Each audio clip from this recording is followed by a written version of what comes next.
morning, my friend. How are you? Good. Back How in are the you saddle today? Tuesday. Now, Forex never slept. Traded all day Monday. But Yeah. we're back in the studio on Tuesday. Good weekend?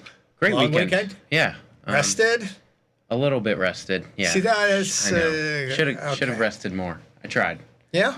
Yeah, I rested up until last night. I was watching NBA game that ends at 10, and then, being here at 6, it's hard to be fully rested with that timeline. But, yeah, we're good. Yours? Weekend? You don't need more than 4 hours of sleep at your age. See, that's what's actually really annoying, is I try and push the boundaries. Turns out, I think I do need, 7 hours. Otherwise, I come in here, have bags under my eyes, I get flustered. Again, Frank got that special job where in by 11, out by 12:30. And yeah, now I know why he does it. Yeah, and a 6-month fits. sabbatical. So, Yeah. But not everybody gets that. But so it was good. The missus happy. Enough time with her. Oh, yeah. A lot of time with her. She goes out to San Francisco this week, so we went to Trivoli Tavern on Thursday, right here on Green Street. Yeah? Happy hour, not happy prices. Oh, Man. Trivoli? Yeah. Oh, okay, I know what that is. Okay, yeah. They really get you. I went to, frick is it now? Soho House, right across the Yes, street. I call it the house. Yeah, now they all call it the house, so I Right. can't even remember the first name of it. That's right. How was that? It was fun. So What did you even get to eat? What kind of food do they have there? You went it's at lunch. nice. Yeah, we went out. It was just, my wife got a beautiful salad. I got like a chicken club and stuff, but it was really fun. It's a cool, number one, yes, I feel like, here, let me take my grandpa for a tour of this place, because everybody there is wrapped right around 30 to 35. But it's beautiful. It's got pool. It's got, movie theater, what would you call it? What you would expect, the pool table, the ping pong table, nice. the games tables. So you're a fan of the house now. They've got the DJ station. I wanted to know what night is seniors night for scratching. So I thought that would be fun. But yeah, it's great. And actually, my daughter lives 2 blocks away. And Oh, nice. I think anybody who's joined a club always runs through the paradox. This is going to be great. And Yeah. 6 months into it, it's like, here comes the bill for whatever it is per month. And it's like, I haven't been there in 2 months. Yeah, tough. I think this will be good because it's close. So she works remotely. Right. She'll be out. She'll be in. Oh, It'll be could she good. even work there? She could. They've Oh, got spaces and stuff like that. I mean, cool. once you get away from the public first floor Exactly. Yeah. to the you try not to make direct eye contact with those people Straight going to the in and elevator, out. No, it's cool. She was excited. It was fun. So Nice. we had a great time. Yeah, it You were was able nice. to sit outside or no? It's a little too chilly for that. It was nice in the sun all weekend, but yeah, once the wind gets going. Yeah, too but cold, still too my cold. wife actually spoiled me and drove both ways. She's not a huge right. fan of driving on the highway, and highway in Chicago is just horrible. They're Bad. rebuilding all the highways, so it's an hour and 20 minutes down, an hour and 20 minutes back, and I tell you, I come down early, so it takes me 18 minutes to come down in the morning, 2 hours to pretty go good. home in the afternoon. Horrible. But that was really nice. Just sit I felt like the dog looking out the window, just watching the buildings go by. Did you take Lakeshore, take the scenic route? No, we didn't. We stuck to the highway. But we could have done that too. It's funny. It's the exact same time. Yeah. I mean, everybody's done the math. Yeah. It's pretty But funny. it does move. But for Right. her, it's a lot of lane changing Yeah. and turning and stuff.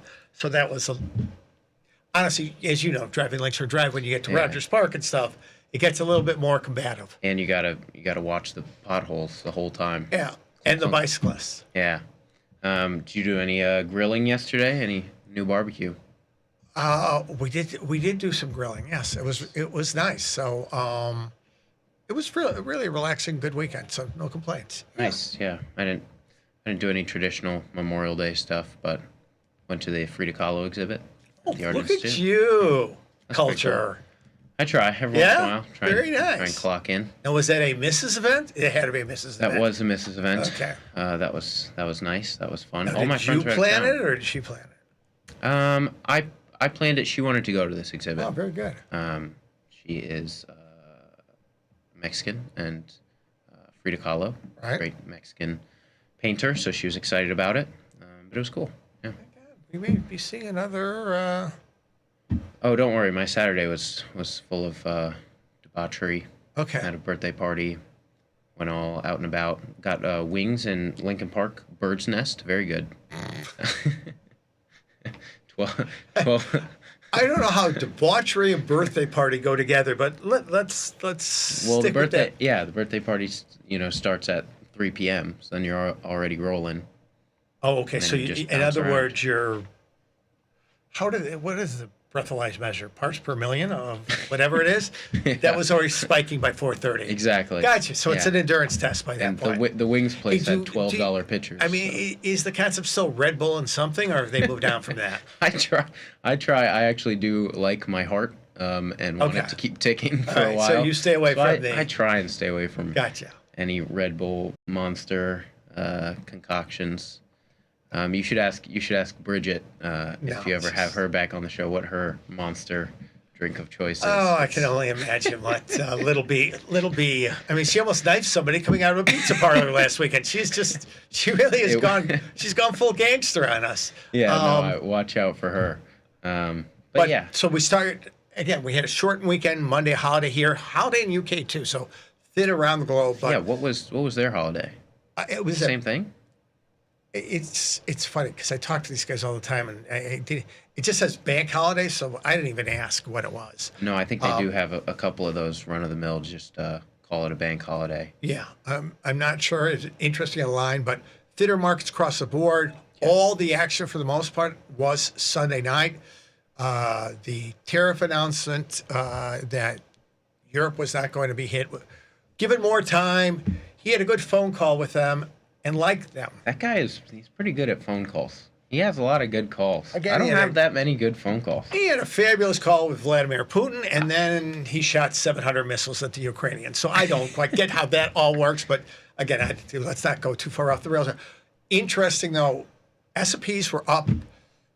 Again, they sold off a little bit on Friday. I believe Friday was expiration, so we get some kind of a little bit of more volatility in that last hour. S&Ps were up 100 points, which is a big move in SPOOs. And they built on that going into the end of a shortened trading day. We close at noon in Chicago time. Regular cash equity markets were not open. Treasury markets were not open. But futures were for an abbreviated session. Equities up, gold up a lot, dollar weaker across the board. U.S. Treasuries still kind of holding in. Yeah, 5% in the 30-year. Not ripping through that 5% level yet. Yeah, there. Okay, well, there. Poker face, I reveal my bias. But it's interesting. It was also something that it's fascinating. We look at interest rates. We know they drive FX, but I was looking at, I believe it's Microsoft and Apple, their 30-year corporate paper yields less than a 30-year U.S. Treasury right now. Really? Yeah. So now I don't think we've ever seen insane. that before. Because 30 years is a long time for corporate. In 30 years, are you going to get your money back from Apple? Probably. Are you going to get your money back from Microsoft? Probably. But I would think that the U.S. government's probably a little bit better bet. But the market is, for whatever the market does, is actually pricing their yields as cheaper than Treasury. Pretty crazy. It's an intro. What's the takeaway from that? Absolutely nothing. It's fair.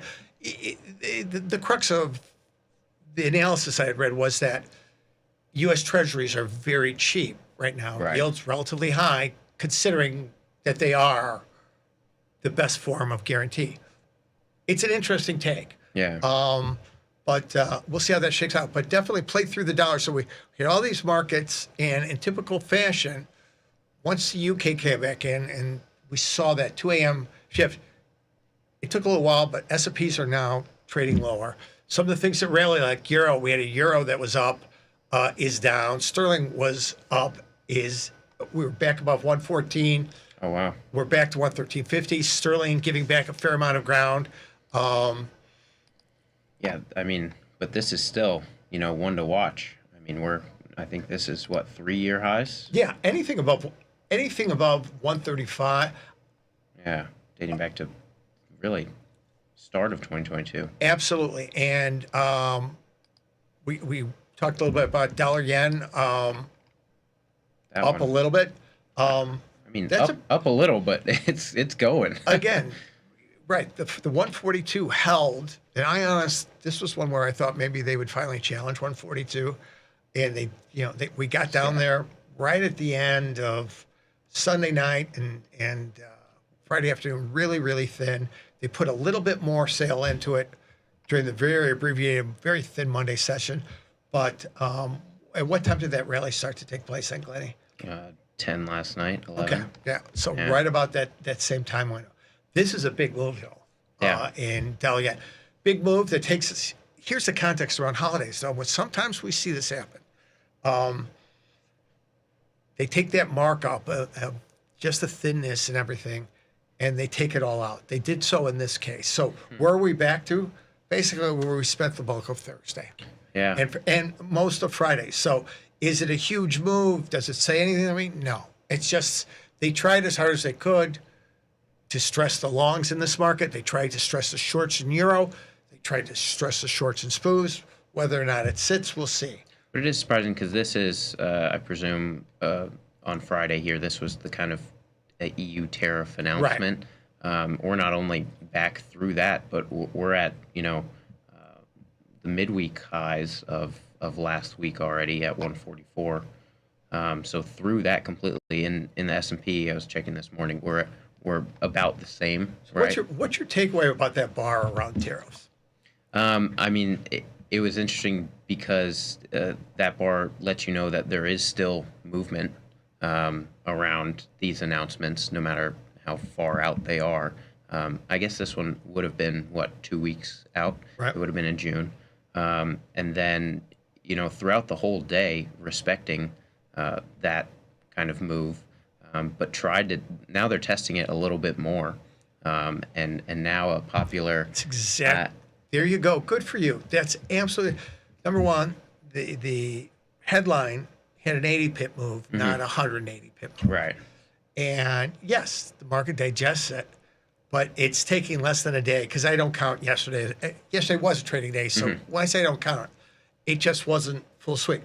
They're more than willing to. So the impact of what the president could say on tariffs and actually move the markets in a lasting fashion or a face-ripping fashion is somewhat mitigated. Now, if you're wrong dollar yen, that 90 pips hurt. Right. But it is a little bit more manageable. It's giving you the opportunity to get some trade location if you do want to trade, and the market is challenging back at these levels. We're not at 140 after that. And what I read this morning, the new Trump trade is called Taco. You heard of that one? Trump always chickens out. Oh, no, I haven't now, heard that one. Now, finally, people expecting, dollar to rise, dips to be bought. I mean, we've seen that pretty consistently. But yeah, you're absolutely right that market's still respecting what could come of this, but not for long. And no reason. No real delay here to expect anything else because the kind of reprieve came as quick as the announcement. So now repricing it, but dollar in a better position than it was beforehand. What would you attribute this space right here to, if not the dollar weakness off the tariff announcement? We're still going through 144. We're really back. In my mind, we're just back to, again, the lower end of the 142 to 162 range, 142, 148, if you want to call it a little bit tighter. The interest rate story right now is relatively muted. I think today is going to be a corrective day. I think we're going to see equities give back most, if not all, their gains they put in overnight. Gold is on the way to giving back. Yeah. We got back up, gold is down, I think, $70 on its way quickly back down to. Still above, 3,300 though? Well, that's it. And last week was an interesting week. Gold rallied, silver rallied, even some of the things like platinum, another precious metal. We don't trade it, but platinum traditionally over the last 30 years has at a premium to gold of anywhere from a couple hundred to over $1,000. Platinum above per ounce gold. It is right now just rallied from $960 to about $1,100 an ounce. It's a big move for platinum, $140. nowhere near historically the relation. Why? There's a whole bunch of supply effects, use effects, whatever. I don't care about that. But it is, if you want to go back to the analogy the guy sometimes uses of going out and, picking up the slop, this is something that's been completely ignored. Base metals, copper close to $5 again, commodity currencies giving back some ground. But I think actually the pullback we're seeing in Kiwi, pullback we're seeing in Aussie is interesting. If you're still seeing copper near $5, if they're picking up every base metal they can, gold is, yes, $70 off, but was taking another run up.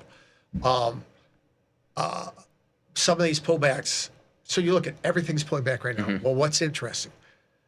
I'm not a buyer of gold up at these levels. I look at, we know the correlation between Aussie and gold hasn't been great. Right. Kiwi and Aussie are highly correlated. I look at those proxies as better range proxies on a dip than something else other than that. I'm wondering when I'm waking up here and getting into these dollar pairs for the week, looking at the week ahead, Australian dollar is the most interesting to me just because not really sure if we're going to get a unified US dollar story or if we're going to continue to see kind of this risk sentiment play through in the Australian dollar.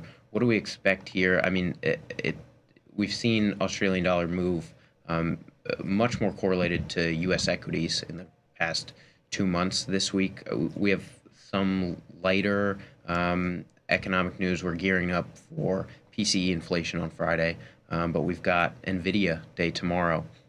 Is there any, that can set the tone for U.S. equities for a day, for a week, especially near the end of a month. Nothing really else to take over.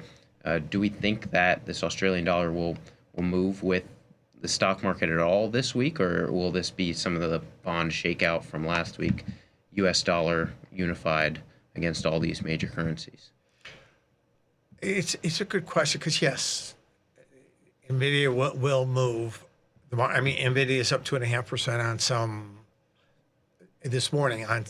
Allegedly, they're going to produce their high, I forget if it's, I should know this, Blackwell, whatever their newest chip is, a less expensive form for the Chinese market. Oh, nice.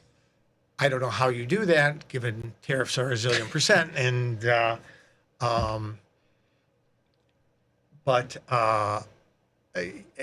these are all smart guys. They're going to figure out a way to work with the administration to get their products to market.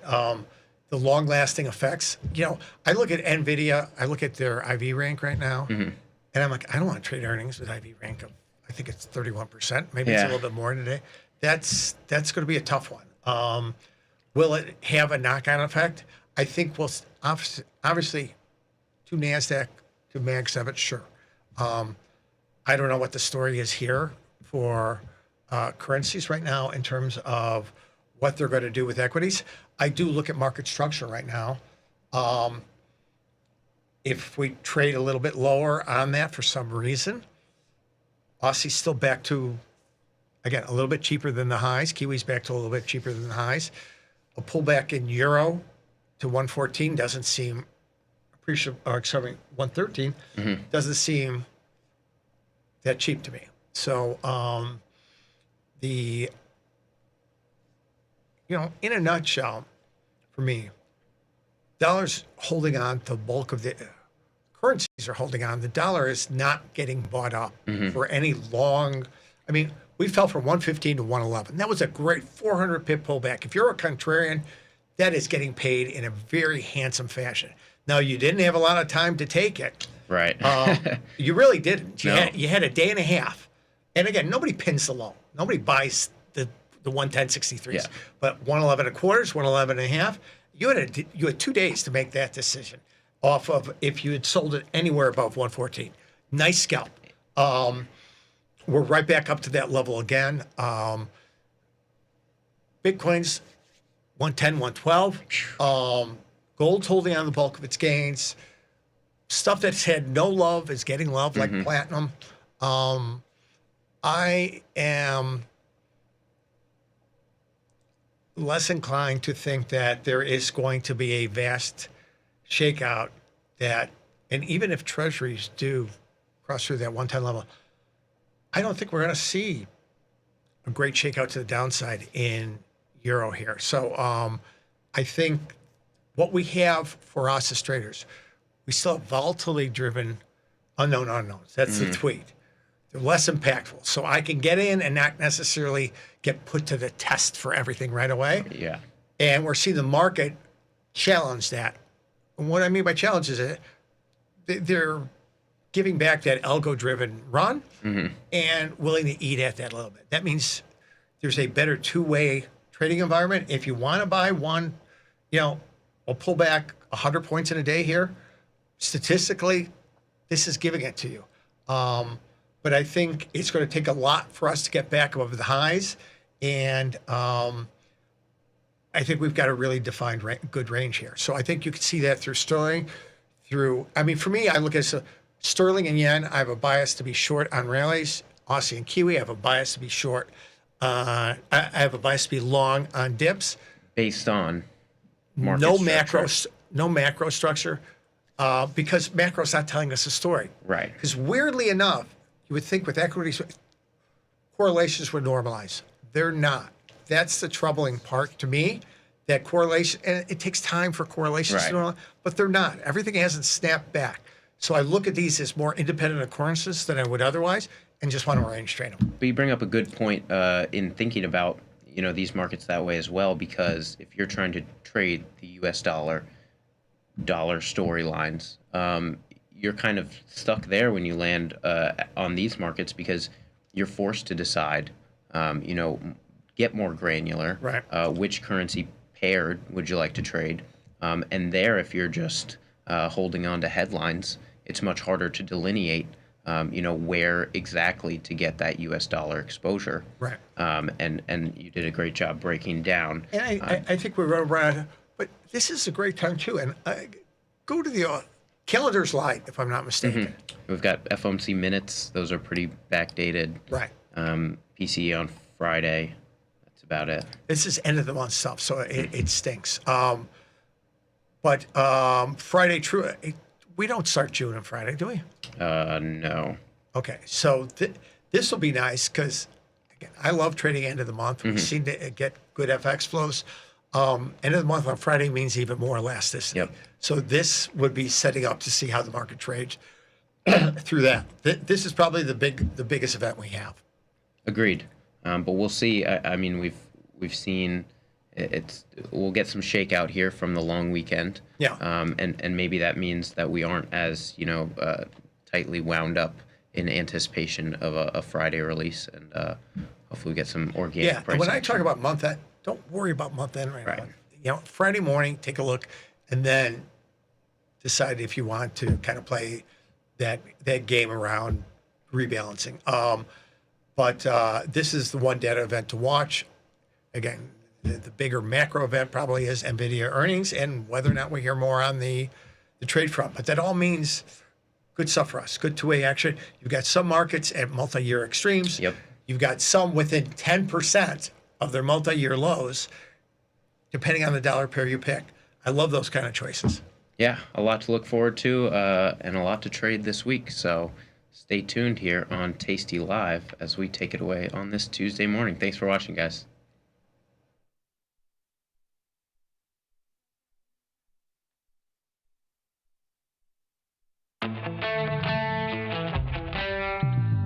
In the world of investing, a beast lurks between the numbers.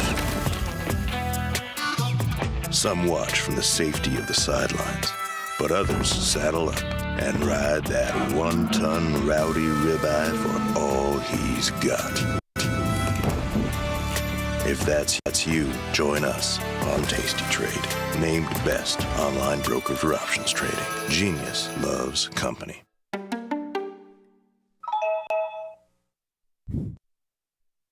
One of the things that was most intriguing about the financial space to us is just that there wasn't a lot of vision, there wasn't a lot of innovation, and I think that left a door open for us, which we really liked. After almost 20 years of open outcry, standing in the pit trading, I felt like all the markets were moving from kind of traditional open outcry to